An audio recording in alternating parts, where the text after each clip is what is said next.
இன்றைக்கி நம்ம மைசூர் போண்டா எப்படி செய்கிறதுன்னு பார்க்க போகிறோம். ஒரு கிண்ணத்தில் 1 கப்பு தயிர் எடுத்துக்கிறோம். உங்கள் உப்பு உங்கள் சுவைக்கு தகுந்த மாதிரி போட்டுக்கோங்க.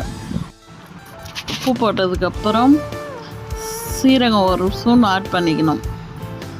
அப்புறம் இஞ்சி, பச்சை மிளகா, கொத்தமல்லி ஆட் பண்ணி கொஞ்ச நேரம் கலந்து விடணும். நல்லா தயிரை, இஞ்சி, பச்சை மிளகா, கொத்தமல்லி இதெல்லாம் போட்டு தயிர் கூட ஒரு 60 செகண்ட் ஆட் பண்ணிக்கணும். நல்லா மிக்ஸ் ஆகணும்.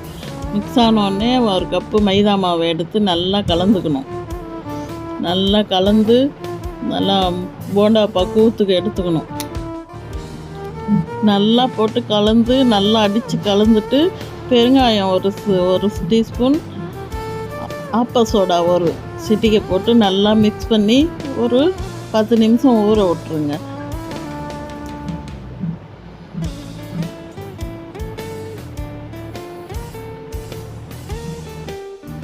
மாவு ரெடி ஆயிடுச்சு. அடுப்பில் ஒரு கடாயை எடுத்து வச்சு எண்ணெயை ஊற்றிக்கணும்.